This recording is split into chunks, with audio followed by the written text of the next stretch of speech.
Hello and welcome to another episode of The Way I See It. Tonight I'm interviewing my friend Gerardo Andujar. He goes by Jay. He's an interesting past and he's a colorful character. I know him from church and I look forward to sharing his story, well, learning his story myself and sharing it with all of you. So stay tuned. Welcome to my show! Thank you for coming on, Gerardo. So for anybody who doesn't already know, you and we know each other from church, correct? So tell me, but I don't know you beyond like the last 5 years. So tell me about your life. Tell me starting at the beginning. The beginning. I was born in 1977. On a hot summer, I don't know. It was November. I was like, your birthday's in the summer, mine is too. I'm in June, you know. No. I was born in Puerto Rico to Ingeborg and Gerardo and Andujar. My mom is German. Her name is Ingeborg. It really is. Was she born in Germany or was she just of German? Yeah, she's German. Oh. Yeah, she's like born in Germany. Yeah. So I did my ancestry, and that came out kind of weird. And it finally tweaked down to like Germany, but it was like saying Wales and Northern England or something at first. And I'm like, hey, I need a DNA test or something for my mom. But she was living in Germany. My father got stationed in Germany. So he was in the army, got stationed in Germany. They met, they got married. She was really young. She was 15 when they got married. Yeah, that's crazy these days. But back in the 70s, it was just, just getting high and getting married, I guess. Know. But, so they myself and my older sister were born in Puerto Rico. Okay. My little sister was born in Dominican Republic because my dad decided to move us there. So after that, we ended up in New York when I was 9 years old.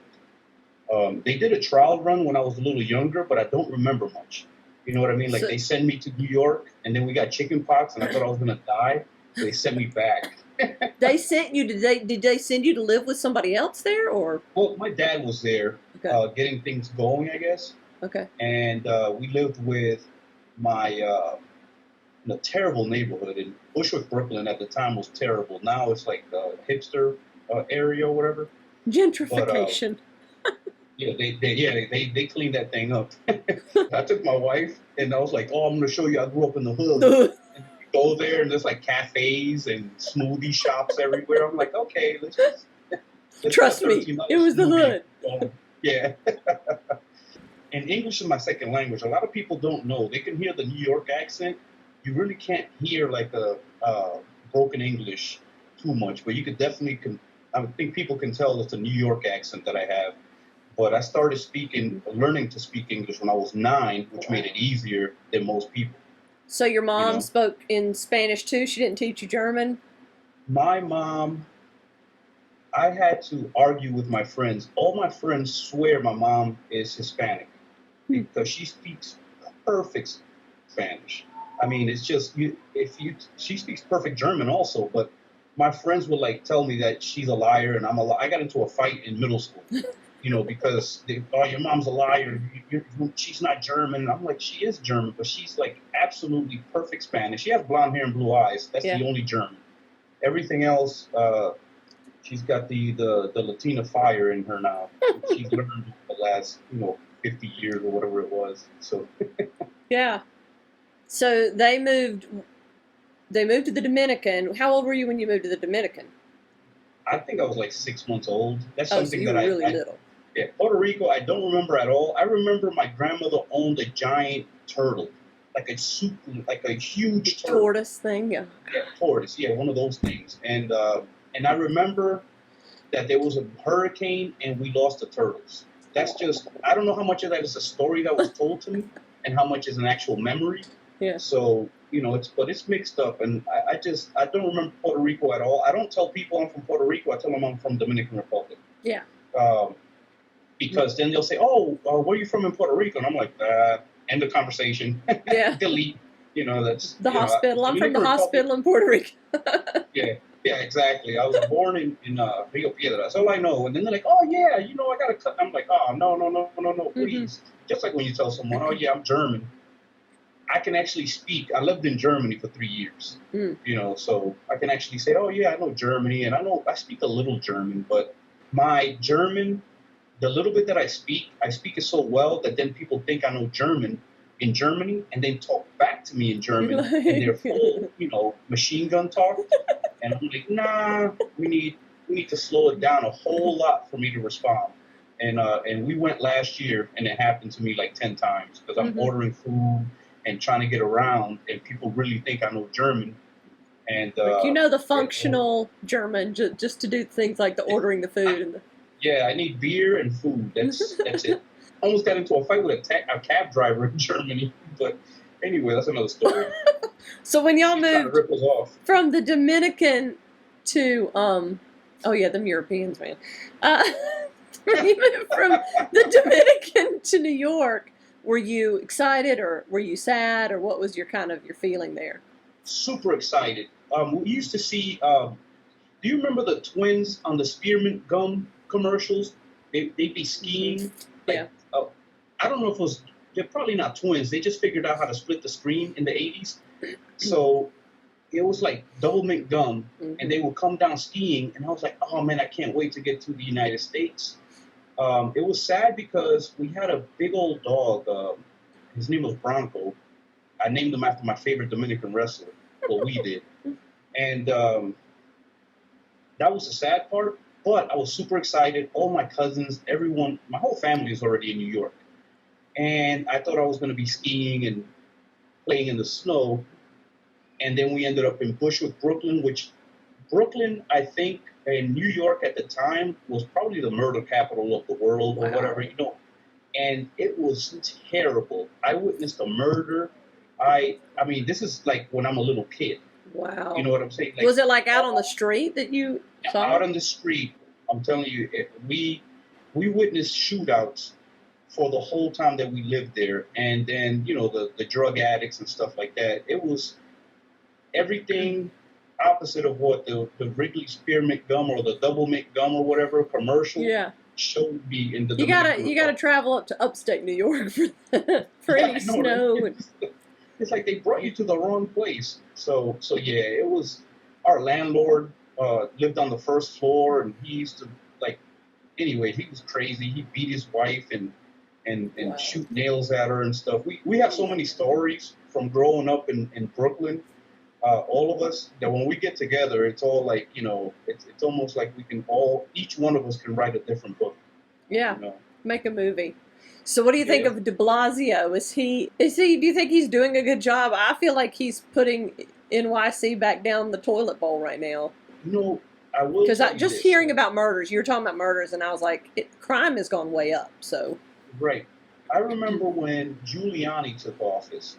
And that's when the stop and frisk that people are like, oh man, that was such a bad thing and stuff. But I do remember the first thing he did was he got rid of all the corrupt cops. And and by the way, I'm not talking about like 15 of them. There were like, I don't know, like 90 in the police force or so. It was a huge number, and then it grew as he continued to be in office.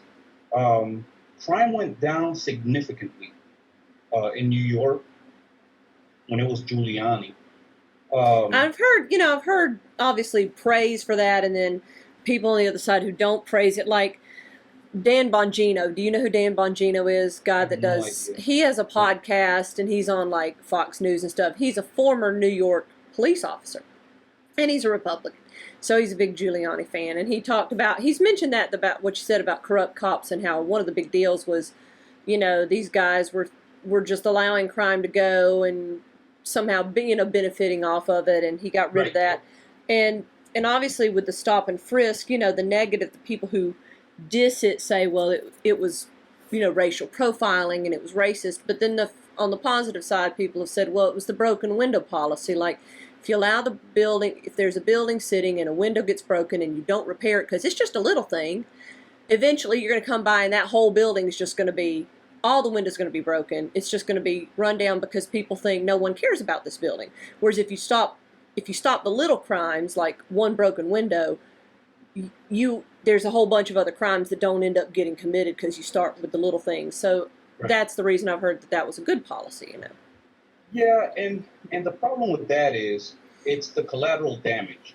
So it's my cousin getting choked by a cop in an alleyway because he thought he was somebody else or whatever. The stop and frisk, that was definitely profiling. That's absolutely 100%. You see a group of guys, you know, they have gold teeth and gold chains, and you decide that they look like trouble. Because they look like trouble, you're going to treat them like trouble. And by the way, this obviously can stack up to be what the problems is that people see with the police today, and that, you know, all these issues that are going on right now are a reflection of those kind of policies. Because my cousin Lewis and myself, we never, ever hung out on the streets. My uncle was tough. My dad disappeared, so if you hear me mention my uncle and my mom and my aunt, I mean, we had some tough parents. We weren't allowed to just go hang out on the corner, you know, when you're 15 years old and I'm just going to go hang out on the corner. I had to check in with my mom multiple times a day. Was that, did part of that have to do with your safety because of the neighborhood, or was it specifically because of the police? Like, we don't want the police to come after you for no reason? It was more because of the neighborhood, not the police. Okay. Realistically, if you were not in that game or whatever you want to call it, if you're not doing crime, you wouldn't really worry about, number one, getting killed by somebody else doing the crimes, or the police coming and, you know, beating you down. Another thing is, back to the stop and frisk, the collateral damage is why so many people are against it. Is because you have, you know, some good kids like myself and my cousin and our friends. You know, we're all good kids. We love video games, basketball, and handball, and we get stopped and frisked. So that's not fair because we don't commit any crimes. You know, I have a totally clean record to this day, believe it or not. Well, I'm saying that for myself, not that you would think anything else. But anyway, I've gotten away with quite a few things. So yeah, and that's when you say, oh, well, that's really wrong, because you have these good kids, you know, walking down the street, probably going to go buy some potato chips or whatever and a sandwich, and then the cops jump on them and make them pull their pants down. And this was happening. That's stop and frisk. People maybe don't understand that they make people get undressed in the street also. Yeah, so they were undressing these guys. And I understand that some of them were criminals, but if you do it and you strike 100% criminals, and no one's going to say anything. No one's going to complain. But if you do it, and then you get innocent people that have never committed a crime, have no intentions of committing a crime, and you make them undressed in the street because they're supposed to be hiding drugs or whatever, that's when a lot of the people speak against it. But in either case, it brought crime down significantly, and I lived there during that time. So I'm telling you, when I say let me ask you this though: did stop and frisk, let's say the amount that you saw, did that stay constant even when crime went down, or did you see less stop and frisk activity? Absolutely, when crime went down? You saw less. The only thing is that I don't know if it was the criminals adapting to it, right? Figuring out better ways to hide what they were doing. Right, exactly. Just like with anything else, like hackers or whatever. They adapted to it, and then you got more innocent victims. So you got fewer stop and frisk, but then you got people that were just really just having a good time outside of their house, and a van pulls up, what we used to call a paddy wagon, pulls up. Cops jump out of there, start, telling you to, spread your cheeks or whatever, and this is happening in the street. This is not happening in a jail where you've been accused of a crime or anything like that. You have done absolutely nothing but loiter.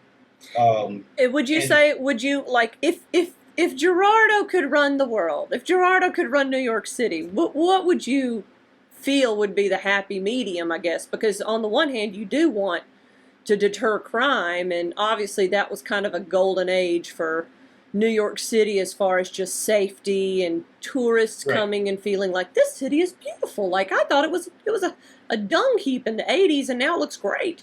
But on Right. the flip side, you had this people being treated unfairly who were essentially innocent because of suspicion of whatever. So what would you kind of suggest then would be the best way to Well, deal with that? understanding military intelligence, people say that's an oxymoron, but anyway, intelligence is the way to do anything. Actually, if we use more intelligence in a lot of things, we'd probably be better off. But I think a lot of problems, just like they get money thrown at them or resources. Well, resources. Let's say it's just more police officers or whatever, or more stop and frisk or something. Yeah. You're using resources, but if you don't use a certain level of intelligence, Like so recon kind of stuff, like exactly, like what you do is you use intelligence so you can target certain people that are obviously committing these crimes and doing all this stuff. If you use intelligence, especially, you need intelligence just like how we do with extreme jihadists or whatever. We use intelligence and then we know where to strike. And that would have been a better way to apply stop and frisk and stuff like that. That you have, and they do this now. They have confidential informants. They call them CIs or whatever. They pay them, and they they take care of them so that they can continue to feed them information. And that would have been a better way to handle that. I think intelligence is the best way to go about it because you pretty much eliminate any innocent people. Because you already found out, hey, this group just moved into this apartment, and all of a sudden, there's crack sales have gone up, in this building. So then you send somebody in there, and they do this. They do this, but the stop and frisk was really just like you said. It would catch guys that might have some weed on them, and then in New York, I think weed. It's been a citation for a long time. Where basically you just go to court. You get community service maybe, or you pay a fine. But for the most part, what it did was it showed a police presence, a presence that used to be normal, and now the cops just sit in their cars. You know what I mean? Back in the days, cops would walk around and walk the beat. Walk the beat. Whatever. Yeah. So they were called beat cops, right? Yeah. And then they would develop a relationship with the area they were assigned to and stuff like that. It would get people, especially older folks that seen the neighborhoods go down in flames, contributing to their efforts and stuff like that. So that would be a good thing to start back. I mean, not right. Like we could do without the stop and frisk, but we also need cops to get back on the street, Yep, and it would get also the intelligence back up. So you're getting intelligence fed to you from people that are like, hey, 90% of the people in a bad neighborhood are great people. Then you have the 10% that are like, dealing drugs making it hell for everybody else. It's so many good people. I grew up in terrible neighborhoods. We moved from Bushwick, Brooklyn to East New York, Brooklyn, which was worse than Bushwick. When we moved to Queens, we thought it was a step up, and then we ended up moving to like the worst neighborhood in Queens at the time. So let me go back because you said your dad disappeared. So tell me kind of like what happened there, because he and your mom were married when y'all moved to New York at age 9? Yes. Okay. Yes. In, let's say, I think it was 1988 or 89. My dad and my uncle started a business in Dominican Republic, clothing business, right? Something that it's kind of like an offshoot of my aunt's business in Dominican Republic because they did embroidery and like for like huge accounts, not for like T-shirts and stuff like that. So my dad and my uncle started pretty much the same business, but for T-shirts and hats and things like that. When that happened, my uncle went to Dominican Republic. The rumors started coming back that he had a new girlfriend, and my aunt was in New York. So my mom was like, I don't want you going over there. So then that's where the conflict started with them. The reason he disappeared was because when my mom, I guess, asked him for a divorce, he came back and he molested my older sister, Mm. and he beat my mom, and then he disappeared. Mm. That's that part of the story. So I talk to him almost every day now, but I definitely understand why he disappeared, because if anybody does anything like that and has any kind of moral, you know, guidance or whatever, I would want to disappear if I did that, Yeah. myself. And my older sister, in my opinion, of course, not anybody else's, was his favorite. Like that was like his protege or whatever you want to call it. And I think he did that to hurt my mom, Mm-hmm. but I'm pretty sure he did it to hurt himself.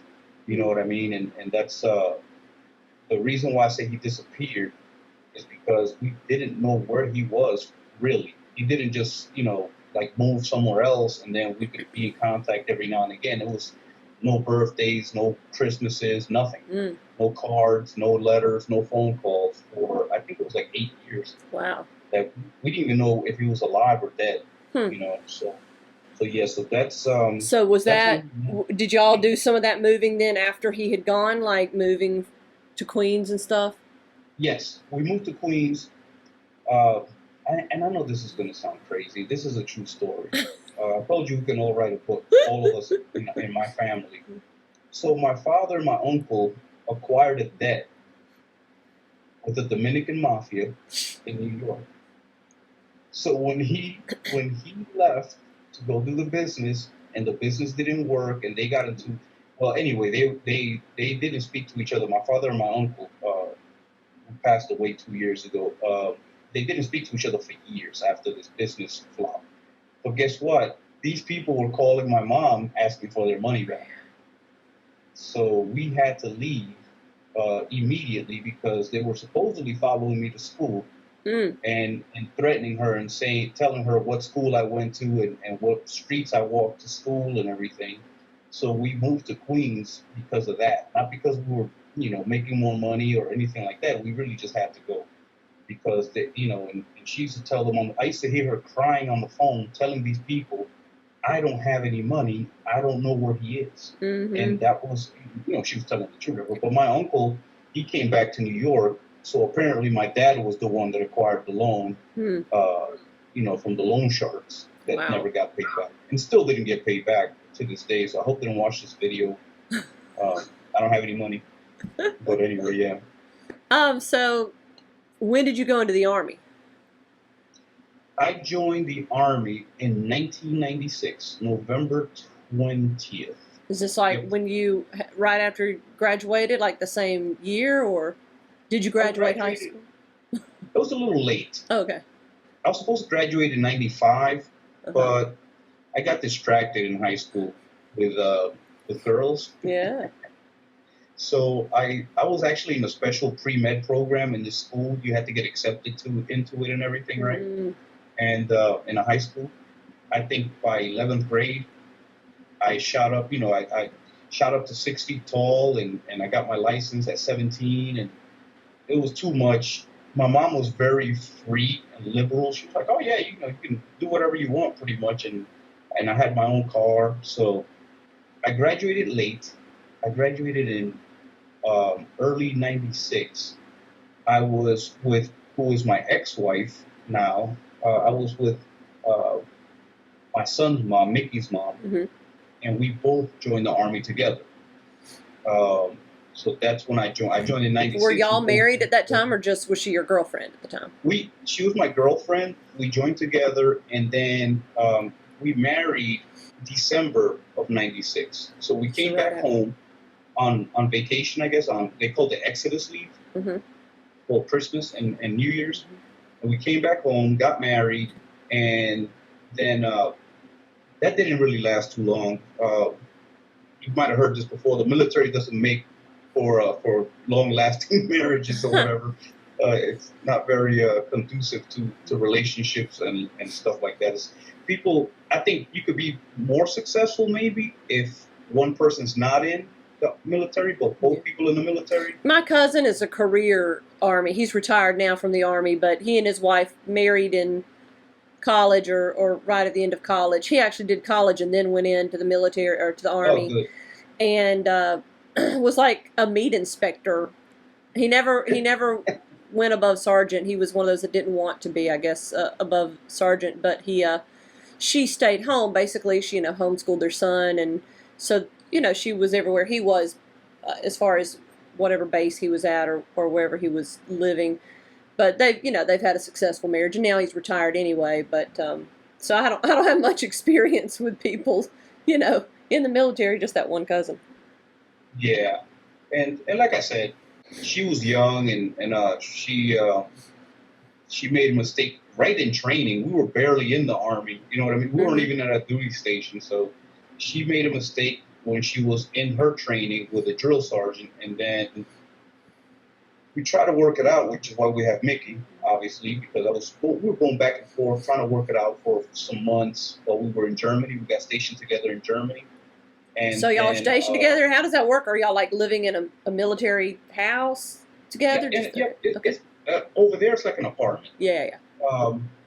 So she got the apartment. I didn't move into the apartment immediately because I had to try to work through it and stuff. And then we were just going back and forth, trying to work it out. I was too young to let something like that go. And even to this day, my reactions are kind of quick. Mm-hmm. And I try, because of course, we've been together for a couple of years, and we just tried, mm-hmm. and it just didn't work. But she did give birth to my son Mickey, which you have met. Mm-hmm. He's in Orlando now. But, is he just living there? Does he go to school or what?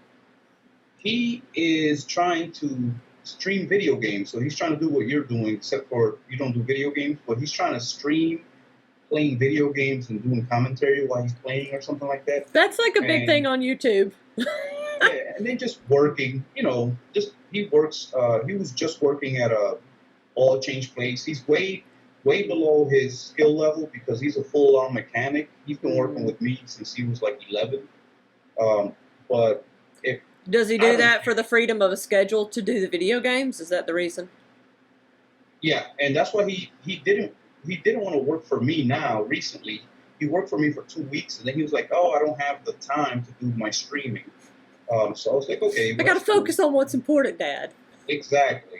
The family business, that's, we have to get the streaming thing down first. But yeah, but I don't care. Actually, I don't care what any of the kids do as long as they're happy. And I know that sounds so basic or whatever. Well, there's something to be said for if they're kind of directing their own course, so to speak. You know. And if you're happy, I don't want to hear like, I hate my job and life is miserable. Yeah. And you're not doing anything about it. If you're doing whatever it is, streaming or changing oil or whatever, I don't care. Mm-hmm. As long as you're happy with what you're doing and you're happy in your life and where you are.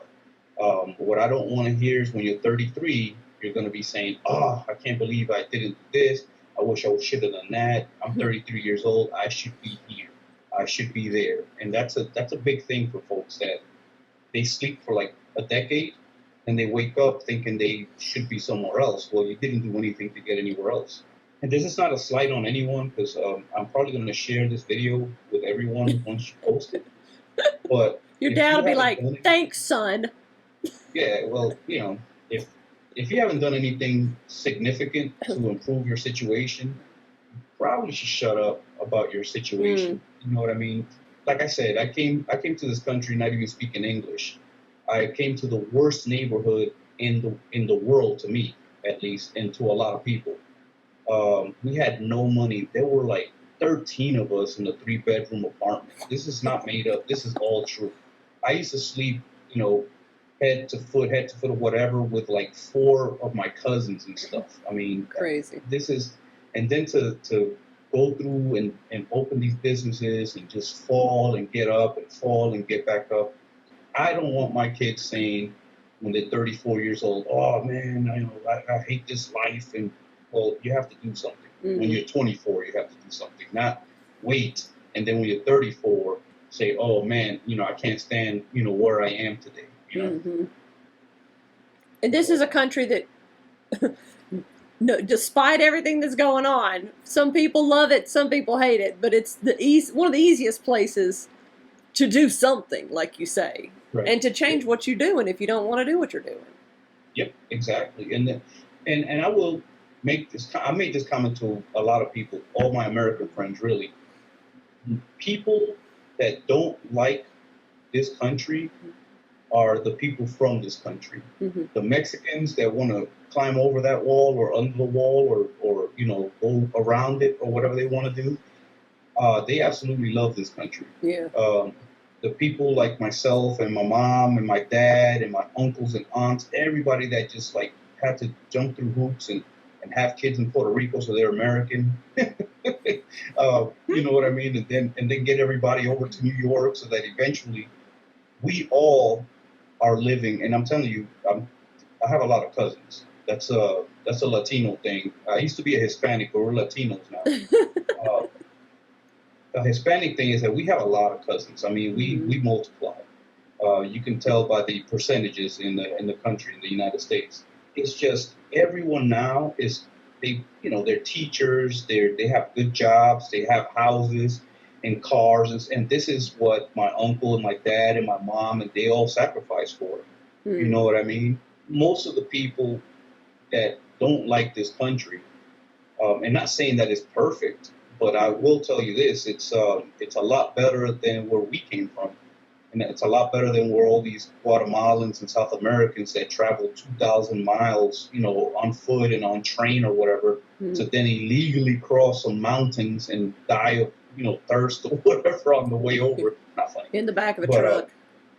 They love this country. Yeah. You know what I mean? And when they get here, they love this country. Give them 3 generations, their kids are gonna hate the country too.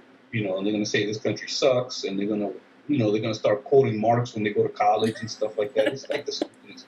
Like, why are you quoting Marx? Do you want to? What history did they really? Just tell Mickey. Just keep playing video games as long as you don't quote Marx. I don't care. Oh no, we had a communist conversation the other day. I was just like, dude, whatever you're reading or whatever, it almost I put Marxists and these people with the communist idea on the same level as the flat earth people. So, and that's where I stand with that, because if you don't see the evidence of that it doesn't work, Marxist like massacres and genocides from those ideas, in order to strangle people into them, you have to kill a lot of your population to get the idea sold.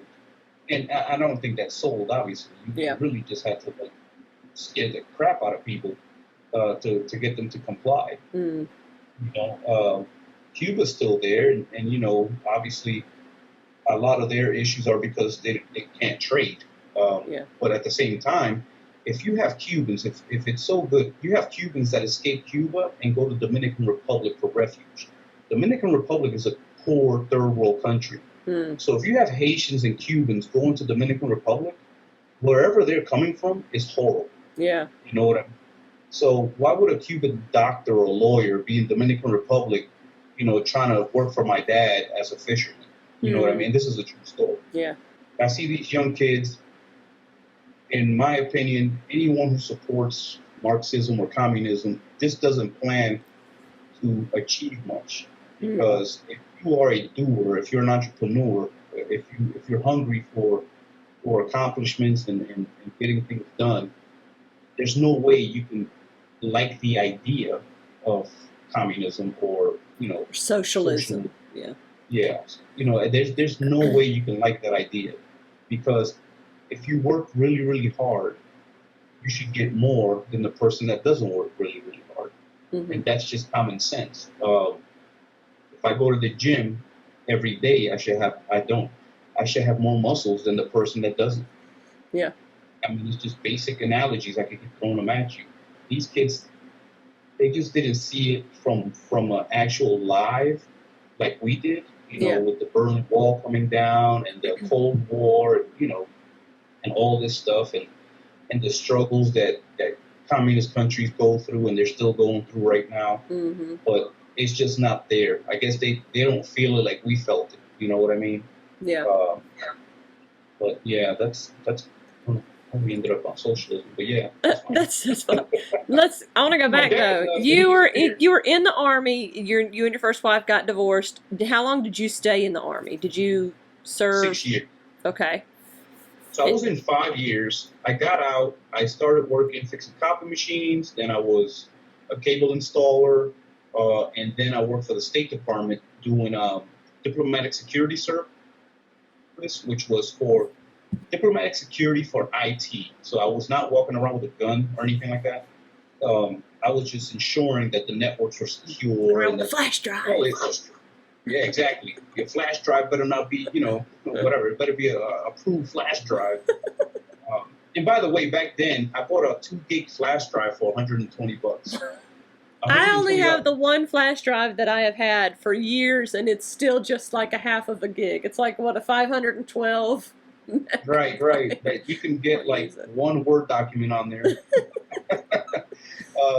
But yeah, so then people say that you don't get called back in when you get out and all of that stuff, but you have an 8-year contract. Everyone does who joins any service. You have an 8-year contract. I did 5 years active. I got out. I started being a civilian, messing around, trying to be a normal person. And then they called me back in when Iraq kicked off in 2003. It actually kicked off late 2002, but officially in 2003, they called me back. So I went and did a tour in Iraq. I was there for about 9 months in 2003, in the very beginning. So it sucked really bad. Not that it got better, I guess, but it did get better because they started getting facilities and like Burger King and Pizza Huts and all kinds of stuff and better equipment, armored vehicles, and stuff like that. So we were there when it was just raw. We just need some soldiers to throw at this thing. So yeah, they called me back, and I did almost a year. It was 9 months there, but then it was the prep time. I was in New Jersey and Kuwait for training before I went to Iraq. When did you meet Ulrika? We met in 1998. Man, she's gonna watch this. Jeez. How dare you not remember these details? You better delete this. You better edit this out. No, I'm just kidding. But we met in like 98. And let me tell you the craziest thing. So when we met, we were just friends. And we would have all these great conversations. Like we would talk for hours, and we were just friends for real, right? I had my pregnant, soon-to-be ex-wife, and I also got another girl pregnant, who's my daughter's mom at the time. So I had 2 kids on the way that were only 4 months apart. And that's Mickey and Amani. Amani lives in my house now. She's actually pregnant. She's having a kid. I'm going to be a granddad next month. Somehow, I convinced her to like date me by like, I don't know, the end of 98. You know what I mean? So I was just like, yeah, I'm just a great guy. I just have babies coming and stuff like that. And, that's but I won't do that to you. Don't worry. Have a baby with me, So she fell for it, and we've been together ever since. We've been together about 21 years, and we've been married 18 years, almost 18 years. Wow. So we met in Germany, just like my dad and my mom, except for, she's an American, and she didn't need my green card or anything. So what was she doing in Germany? Oh, she was in college. Her parents were stationed in England. Both her parents are retired Air Force. Oh, okay. Yeah, so they were stationed in England. She wanted to come back to the States to college, but they didn't trust that because she is a very, very nice person. And they know how, dog eat dog it can be here in the States. And she grew up on military bases her whole life. So just to throw her out there, and I think it was definitely the right thing to do because she met me, a guy that was married, having 2 kids. So they did good by keeping her away from those bad people in America. But anyway, so she met this fine, upstanding dude in the army. She was exactly right, with all the rank of an E2. But anyway, she ends up going to the University of Maryland in Mannheim, Germany. The campus, or her dorms and the campus, whatever, quotation mark, please. And it was on the same base that I was on. So that's how we met, and we were friends. She used to borrow my car a lot, but she didn't have a car, and I didn't care. A lot of people borrowed my car, but obviously I was attracted to her from the beginning. I just kind of like, I had a situation going on, so I wasn't really looking for, a girlfriend or anything. And then after those situations kind of just died out. With my ex-wife, that was a done deal already. Yeah. With my daughter's mom, it became a done deal because she was in the army in Germany. She just left. So after she left, I was not even part of that decision. It just didn't work out. We didn't even know each other that long in the first place. Well, it's good that you have a relationship with your daughter, though, now, Oh, yeah. Oh, yeah. She lived in Arkansas, but we used to make that trip. When we lived in Maryland, we used to drive like 20 hours to go to Arkansas for her birthdays and whatever little events she had going on. Well, that was stuff good. Like that. So, yeah, we definitely made that happen. Let me jump now to right now. You said she lives with you now. Why did she decide to move in with y'all here in Georgia? She, her and her husband were in Arkansas, and when she got pregnant, I think they decided like, hey, let's go somewhere where we can, he works for me, by the way. Let's go somewhere where we can like, build a life together and have more opportunity. In Arkansas, where they were, basically you have like Walmart where you can work and a couple of places you can work. But Arkansas, I just love old Arkansas. That's Walmart. That's it. The Wally World was created. So yeah, so they in my opinion made the right choice to move to Georgia. It's great for us because we want her around, obviously, but I think it's better for them.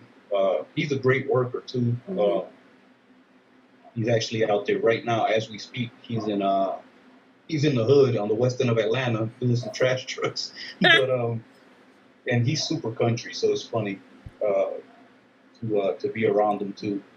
But yeah, so they are they living with y'all? Are they living with y'all while they like save up for a place of their own kind of thing? They're saving up. Yep, they're saving up for a place of their own. So that's where we are now. So she's here. She's doing end of August. Lydia came. Yeah. I was due with Lydia at the end of August, 28th. Actually, she came 9 days early on the 19th. So her birthday's coming up next month. But okay, so we'll go back because I was just interested because I've never really met your daughter, and I just knew you had a daughter and that she was around the same age as Mickey.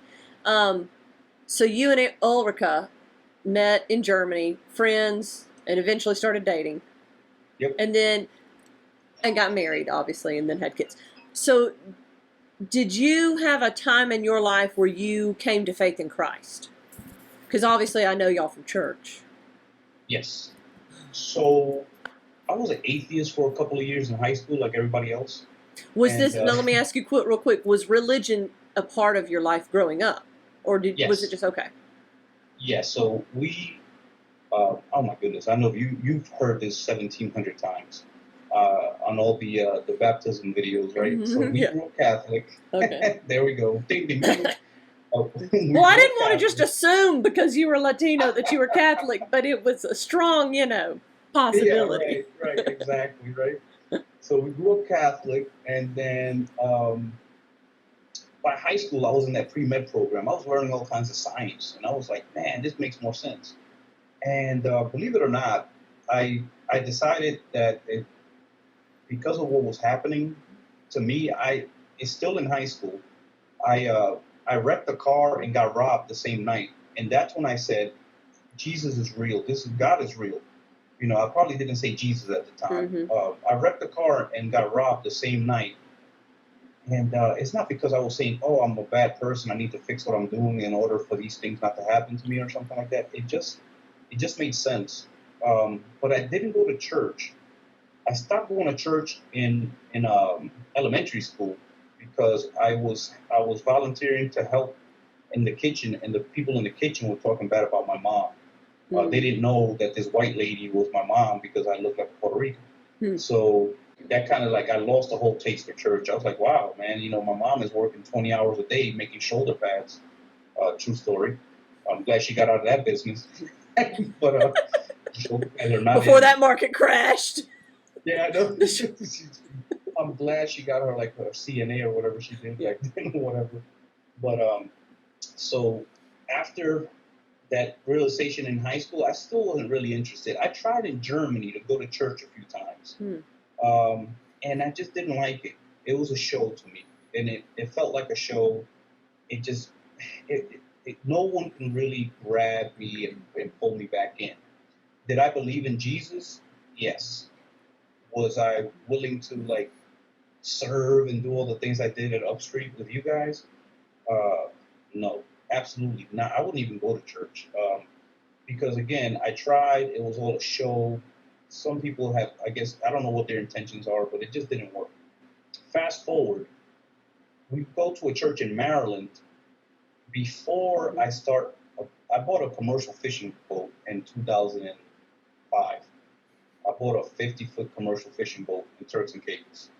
And before we go there, Ulrika finds a church. She's like, hey, this church is pretty nice. She goes there and the message is spot on. You know, even the pastor even mentioned the boat or something about, you know, breaking the mountains or something else. So I was like, oh man, you know, this is, you know, and I was going through a lot of problems with my PTSD. I was struggling. So that's when I really like hunkered down, and then I started not anybody knowing or me telling anyone. I really started to pray a lot. So anyway, the business didn't go well in Turks and Caicos because a few years later, the economy crashed and we were trapping lobster. Mm. But believe it or not, this business failing lands us in Georgia. My wife starts doing life lessons over lunch, which is an Andy Stanley. Why did y'all move? Then why did y'all move from, you were in Maryland, you say? Yes. And then why did y'all come to Georgia? We went bankrupt because the business failed. Yeah. But did you know anybody in Georgia? I mean, why did you say, okay, let's pack up and go? Yeah, my BFF, he lived here, and my in-laws, they were just packed. They already had my sister-in-laws living there and her kids and things like that. So we didn't want to go to Virginia because they were packed already. And they would have had us there, trust me. We would have made it work. But it would have been too much, all these people, you know, going nuts. So we moved to Georgia, lived with them for a couple of months, and right away she got a great job contracting for the CDC. And I still had the boat, and we were just trying to figure out a way to make that thing make money. So I was still flying back and forth to Turks and Caicos and Dominican Republic. I spent collectively years going back and forth, living there in Turks and Caicos and Dominican Republic. When she was doing life lessons over lunch, she was like, hey, this is a really cool church. We should go. It was North Point. We didn't have a Gwinnett church at the time. Way back then, before Gwinnett Church. Yeah. But yeah, went to North Point.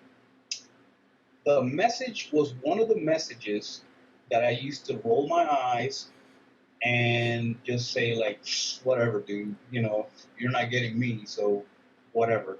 So it was about tithing. Yeah. And for the X number of years, when Ulrika would want to tithe to a church or anything, I'd be like, I'm not getting my 10% of nothing. You know, I don't care who, Jesus, I don't care. Muhammad is not getting a dime. Nobody. Did you feel like you didn't trust the church, or did you feel like you didn't owe that money to anybody? Well, I felt like I didn't trust the church. Yeah. There was no church in my life that would ever convince me that giving 10% of my earnings was a wise thing to do. And then Andy Stanley explained it. And also, we do have a show. You do shows. You did shows at Upstreet, and we do have a show at the beginning of church. It's singing. So I was like, oh, this is cool. That's the show that I like. After that, it's pretty much like if you're going to class and Andy Stanley's up there teaching you something, right? He's teaching you the Bible. So I thought that was cool. But when he started talking about tithing and giving, I was like, what? Wait a minute now. This is where I get off. But the way he explained it, Give, Save, was it Give, Save, Live? Like the light just went off. And I said, wait a minute. I absolutely know no one that does this. No one gives, saves, and spends or whatever. You know, that message, they do it every couple of years or whatever. So give first, like, save second, live on the rest. Right. And I was like, yeah, no one I know does this.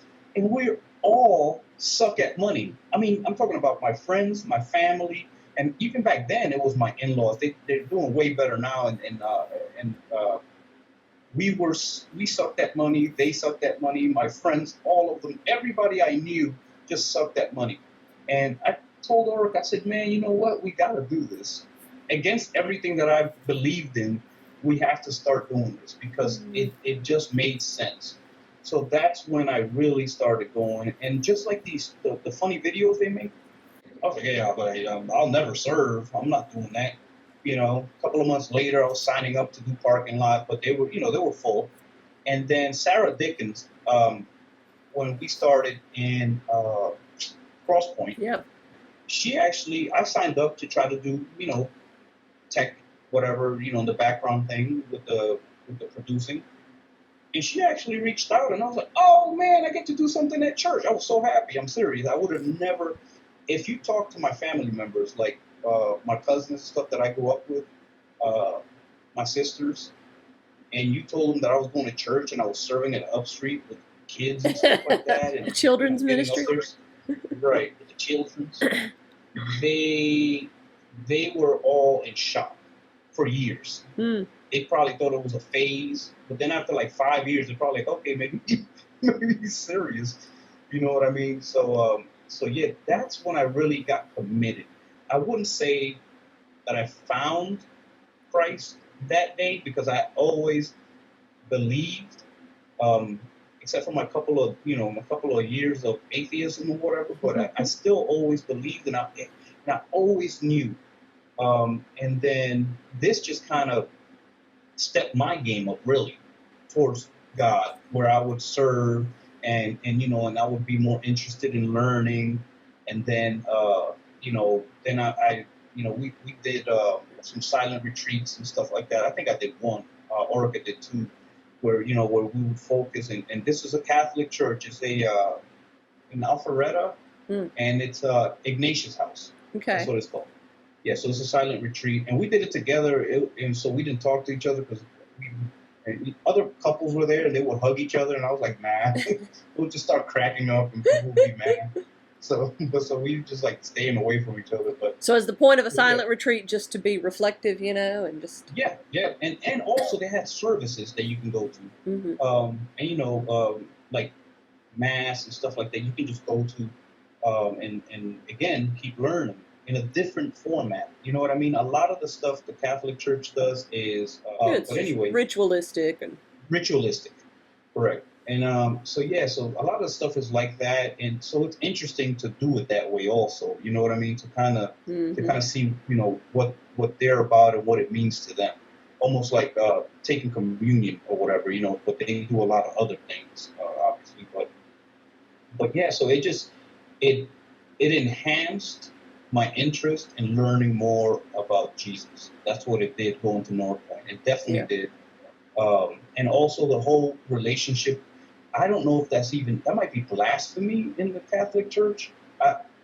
If you say you're in a relationship with Jesus or something like that, it just never sounded right to me until I started going to North Point and listening to more messages. And I was like, wait a minute, I can really, confide and talk, and you know what I mean? So all that stuff was new to me, and like a lot of people growing up Catholic, it's the same thing. You kind of have to do these steps, and you have to qualify so you can do communion.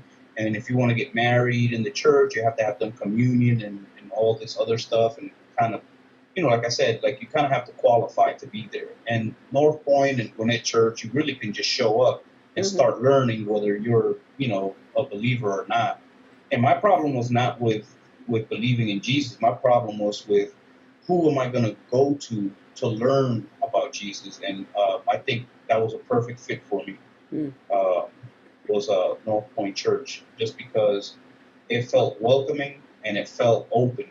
You know what I mean? A lot of places, like I said, it seems like you have to earn your way in or something. So, but yeah. Well, that's cool.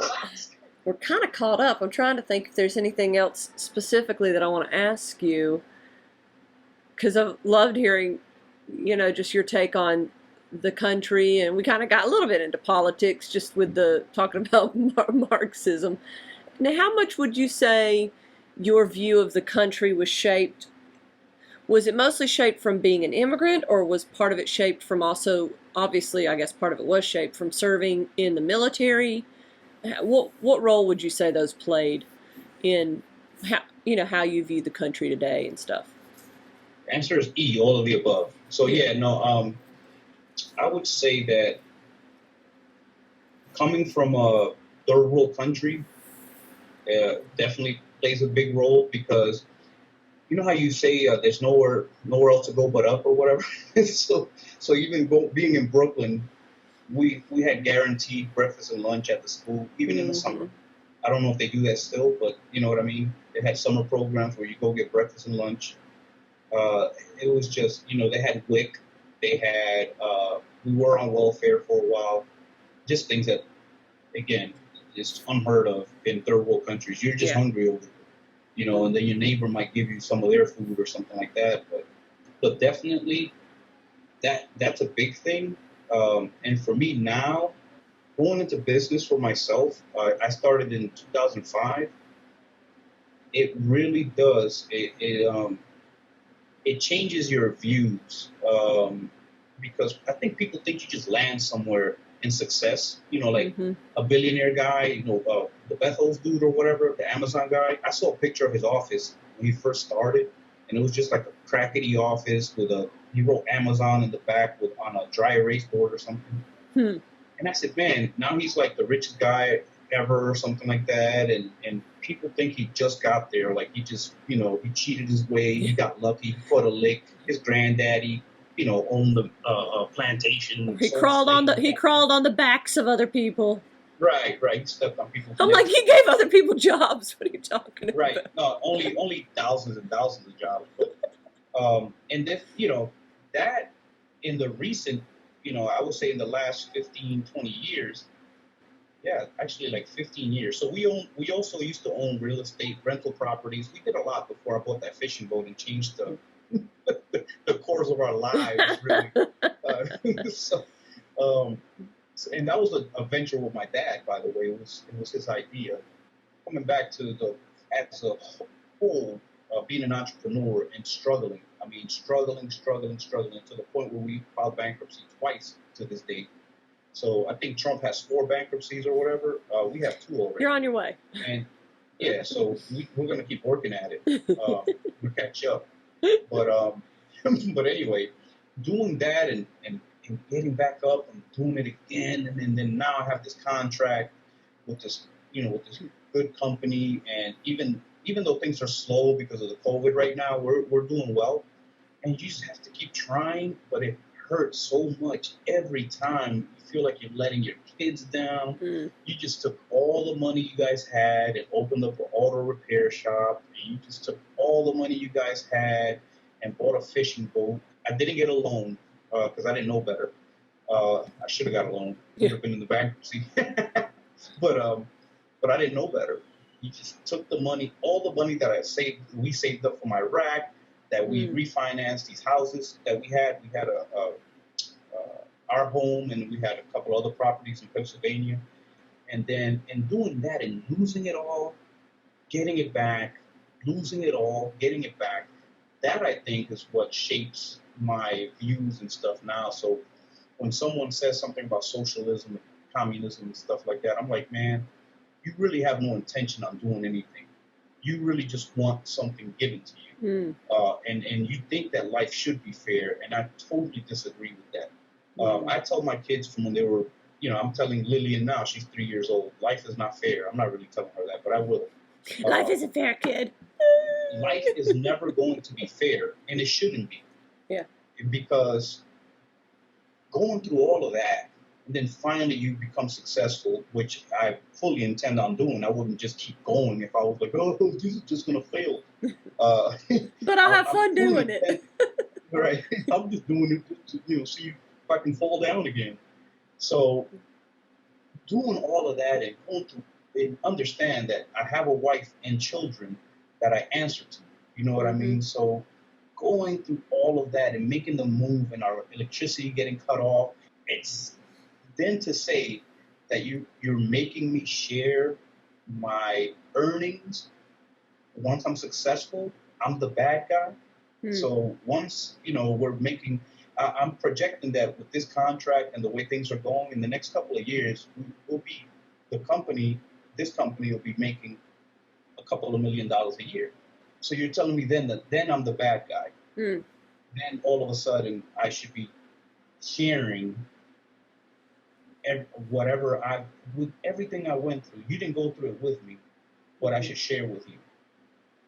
I should, and that's what I think is not fair. You know what I mean? And just like I said, life ain't fair. But yeah, so there's no way if you do less, you should have the same as somebody else. The person that does more should get more, and that's how capitalism works. If you work more hours, you get paid more money. In this country, at least, there's overtime and all kinds of things. If you work less and you put less effort, I joined the military. I joined the Army because, obviously I screwed up in school, graduated late, and I was like, hey, I'm not just going to sit around. So I did that. And I always wanted to join the Army. My dad was in the Army. My grandfather was in the Dominican Army. My German grandfather was a Nazi soldier. Wow. So we all served. In some capacity. Right. And my mom hates when I say that because it's her dad or whatever. I know, but not telling people that. I'm like, hey. It is what it is. He could have been sorry for it later, but I'm sure at the time he was serving his heart out, That's right. He was standing up for, his people. And I think a lot of folks don't realize that. Just kind of talking about World War II, kind of off an aside here. The German army were men who, some of them, I'm sure, some of them were on board with Hitler's craziness, but by and large, that was the SS. The crazy ones were in the SS. Right. The army was just like average people who were just fighting because they were being told to fight. Like, it's kind of like told to fight. And if they don't, well, Hitler's going to come hunt them down and kill them. I mean, for not obeying his authority. So when I got to Iraq, as soon as I got to Iraq and I did a couple of missions, I knew that it was all BS. There was no WMDs and whatever they sold us. And I'm talking about a few weeks in. We ran a couple of missions. I got to see a couple of different places, and I was like, "This is a joke," And but didn't mean that I was going to be like, "Hey, Sarge, send me back to the home front," whatever. It's like, nah, man, I'm not here for your politics. I'm here for my brothers and sisters who we're all serving together. Yeah. So even if I die over fake WMDs, I didn't die for that, and I didn't die for your stupid politics. I died because I'm here with my people, and and we lost a couple of folks in my unit. And we never looked at it like, oh, man, there were no WMDs. No, we don't care. We were living a lie. We lived a lie. Yeah, right. Like, we're all there. You know what I'm saying? Reading the paper, like, oh, yeah, I can't believe this. No, we're there. We're doing our job. We're doing what we're told. And we're there for each other. And that's really what it really is. People outside, they like to inject these things into military folks, I guess, whatever we're supposed to feel. Yeah. But we don't.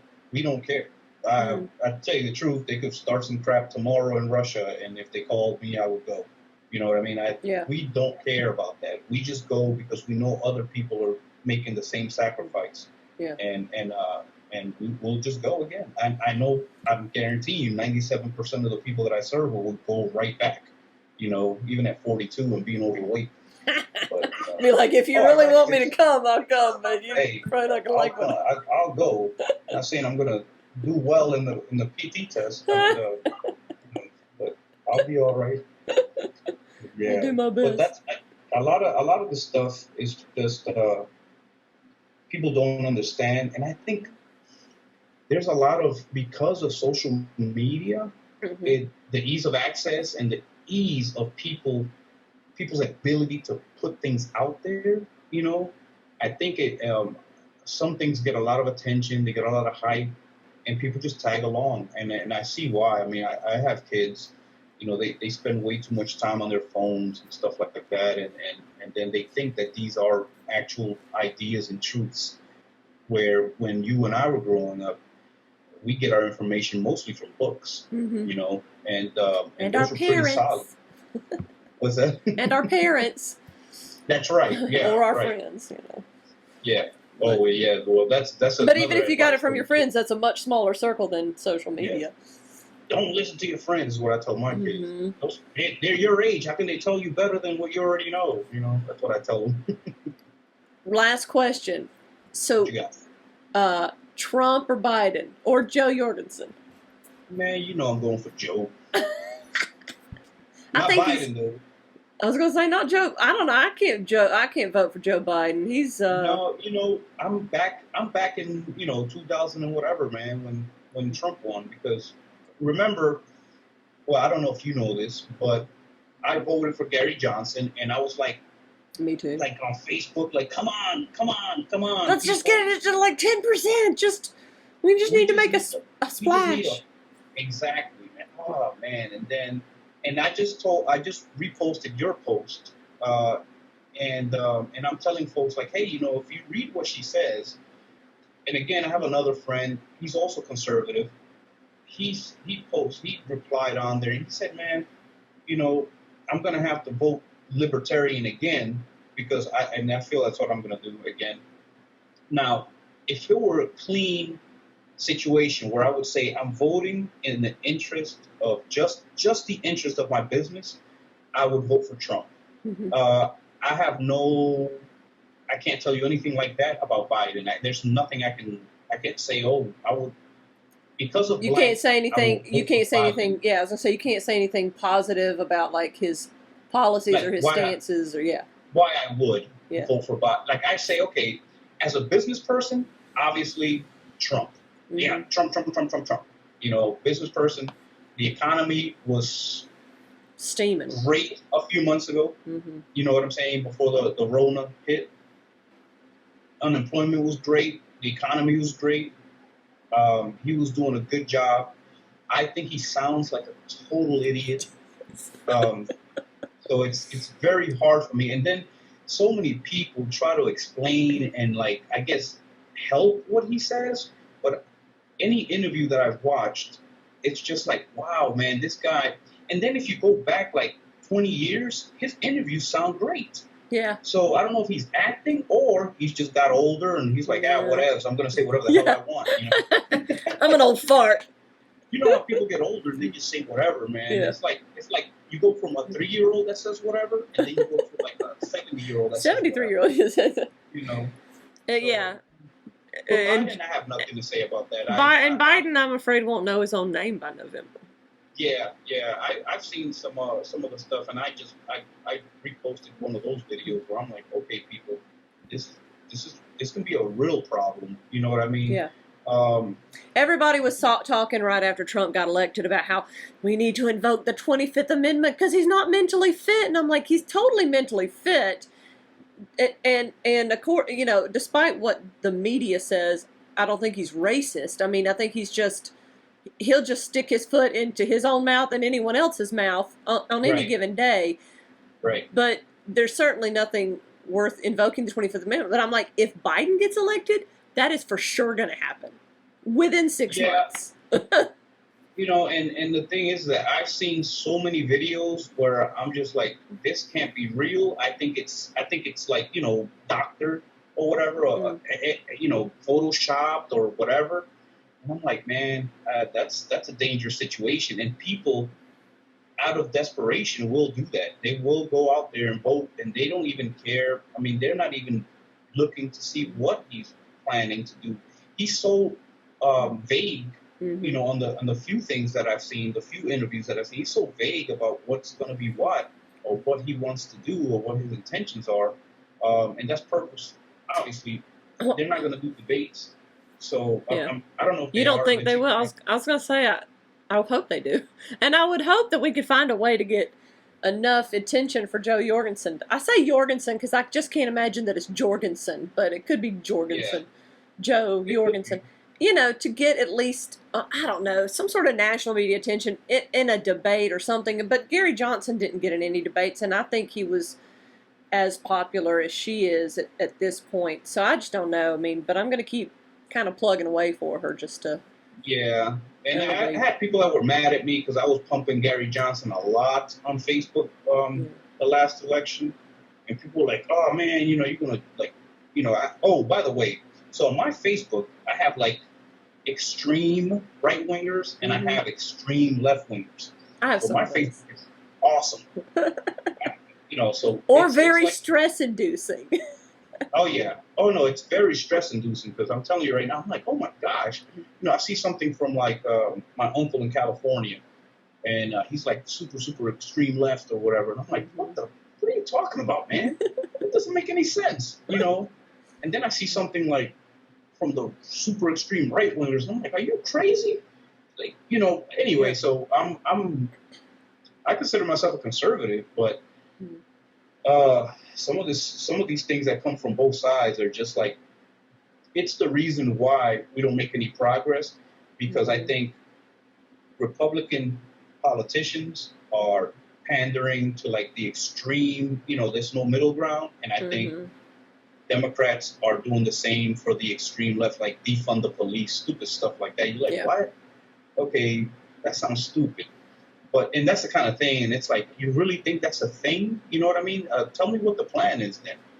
They're widening the divide in the country, and these are our leaders, quote unquote, that are doing it. They're widening it instead of coming together and making it happen. They're just making it worse. And then that way they have guaranteed votes. You know what I mean? So that way there is no free thinking or open opinions or anything like that. People are just going to say, oh, well, I got to go Democrat because I can't in any kind of way, shape, or form. Like I wouldn't change. We can't right let now Trump win. In Georgia, I'm perfectly happy with everybody that's running things in Gwinnett because we actually vote in our local elections and everything like that. That's a foreign thing to a lot of people. And I'm happy with everything in Gwinnett, and I'm happy with everything in Georgia. So why would I just vote Democrat because I'm mad at Donald Trump or something like that? Yeah. The Goya thing.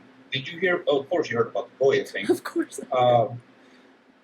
Did you go buy some cans? Did you go buy some cans of Goya at the grocery store? No, I already did. So it's just like, whatever. I don't have to prove nothing to nobody. My house is full of Goya. But Ocasio-Cortez or whatever was like, oh, he said something good about Trump. We're going to boycott Goya. That's how you know she's young and stupid. Yeah. I posted a video of some Puerto Rican dude. He was wearing a MAGA hat or whatever, a Keep America Great hat or something like that. I don't know. And he was like, are you crazy? You know how many old Latinos are going to be rioting in the streets? I'm like, man, listen, this girl is obviously young and doesn't have a clue, because I'm telling you right now, nobody's boycotting Goya. No. You know what I mean? He can say, Trump is the greatest man of the whole wide world and I love him or whatever. And no one boycotting Goya. Okay? I mean, no Latinos or Hispanics, whatever you want to call us these days, is boycotting Goya. You're going to get a couple of folks that, that they're going to do it so they can get a couple of, likes and hearts or whatever. But no real Hispanics or Latinos are going to boycott Goya. Well, because it's a good company and the CEO's a good person. I mean, even if you don't like who he supports politically, they do work to help feed hungry people and stuff, right? What would be the equivalent to Americans of Goya? You don't understand. It's a staple. It's not going anywhere. Del Monte, I guess. No. Oh, Green Giant or whatever. Green Giant, right? yeah. But I'm just saying, it's like Kraft mac and cheese. You're not, it's not going anywhere. So that's all I'm saying about that. But that's what I'm saying. The Chick-fil-A dude, the one that passed away, said that he believes marriage as it's described in the Bible. All of a sudden, people are like, he just believes that. That's his belief. And then you're like, oh, we're not going to have Chick-fil-A at our college. Well, you're going to have some other crappy chicken then. Because that's, that's one of the Well, and then, of places. course, as soon as you want to boycott it, then everybody who supports it is going to come. So then Chick-fil-A had lines out the door, down the street, and around the block. They were interviewing people in New York. It's like, oh, how come you're supporting Chick-fil-A after what he said? And they were like, because it tastes good. Yeah. Point blank. That's, people are so hard on. Because they say my pleasure when they, when you say thank you. I just think that, now we're so divided, and and I don't think anyone is promoting. I guess I wouldn't say free speech, but I would say like independent thinking or reasoning or research or anything. It's more like you get in line with us or you get off. You know what I mean? Mm-hmm. You get on this train or you're walking. Our way or the highway or whatever. And to me, it's on both sides. Yeah. I have friends that watch Fox News and they're like, oh yeah, they're fair reporting. I'm like, you gotta be crazy.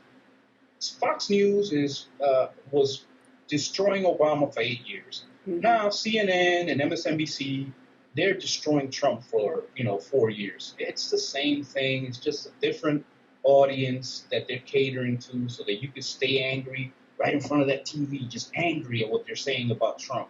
And then there's no good that Trump could ever do, obviously, right? and then when it was Obama, I don't know if you remember this specifically, but they said him and Michelle Obama, they would do a fist bump when they were campaigning or whatever. They called it the Hamas fist bump, like the terrorist organization, and I don't remember the Hamas fist bump. And I was like, okay, so that's what I'm trying to say. It's the same thing.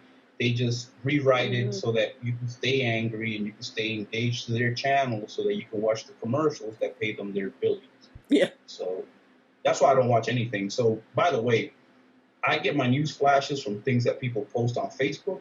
And then you click those links. Listen, when it's something like, oh, well, what you posted, the libertarian. It's funny. I was talking to a guy I just hired, and I was saying, man, this is months ago. I said, man, we gotta find out who the libertarian is this time and see what's going on and stuff. And then you posted it, and I told him, I said, hey, look into her, man. If you read all this stuff, it just all makes sense. And then when you read it, you can see that it all makes sense. It's something that the whole country can agree with, but they're not even going to give her a chance. You know what I mean? Yeah. So it's just, I know that I have to sleep at night with whoever I vote for. So I can't do Biden. I couldn't do Hillary. Like I said, I worked at the State Department. If I did anything close to what she did at the State Department, not the Benghazi thing, there's levels to things. I guess there's supposed to be evidence that they did request directly from her things, but I don't know how an embassy that is being run by a foreign service officer gets Hillary Clinton involved in requesting troops. I think you request troops. There's other channels. I don't know how it went down. I never even looked into it, but I'm just saying, not the Benghazi thing, but the email thing. And then when she was like adamant about saying that it wasn't wrong or whatever, they would have put me under Fort Leavenworth. They would have not put me in a cell. If I would have done that, they would have put me under, like in some kind of dungeon that they have there or something. And then to hear her say it over and over and over again, like, oh yeah, there's nothing wrong. And I was just like, oh gosh, forget it. I can't do it. Yeah. That's too blatant for me. So I couldn't do that. Another secret, I voted for Mitt Romney instead of Barack Obama. What? Yeah. You voted for that Mormon? That rhino? Yeah, so I think he's a true Republican, but whatever. I voted for him because I figured Obama had a great message. First 4 years was beautiful. And then I said, okay, well, let's get the economy rolling. This guy's a businessman. Let's get Romney in there. So I like to vote that way. I don't like to vote with my emotions, I guess. Yeah. You know what I mean? Like, so I just thought that Romney would be the best choice. And then when it was Hillary and Trump, I was like, I can't do it. I was really liking Gary Johnson a lot. I was thinking he can do some real. And then they did the media thing with the Aleppo and what is that? Yeah, he was like Aleppo. And the funny thing was, I was like, okay, let me Google what the hell's Aleppo. oh, okay. That's something in Syria. There's stuff going down there, and he doesn't even know what this thing is. But yeah, but that's where I am, man, with all this stuff. It's interesting, but I don't watch the news. It's more aggravating. And on Facebook, if I see something I don't like, I could just like swipe my thumb and it's gone. You know what I mean? if you listen to the news, it's just like, oh, it's aggravating. It's frustrating. I do the apps. Like I have the Fox News, I have Reuters, I have Red State, which is just an op-ed app, but it's conservative. Right. That's why the name Red is in the Red State. Yeah, I've seen those that you put on there. I post those, and then I mentioned Kira Davis. I found her by her being a guest on Babylon Bee, and then she has her own podcast. You'd probably like it, called Just Listen to Yourself with Kira Davis. It's really interesting. Well, thank you for being on here.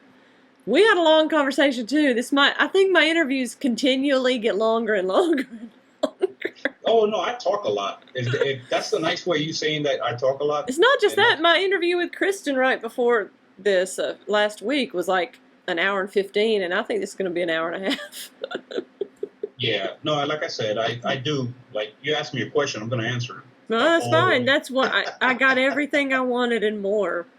I'll edit out a couple of minutes here and there, but I won't be able to edit out much because most of it was just, interesting stuff. So thank you so much for being on my show, and thank you for having me. I'm going to point that way because that's where you are on my screen. I'm pointing at you on my screen.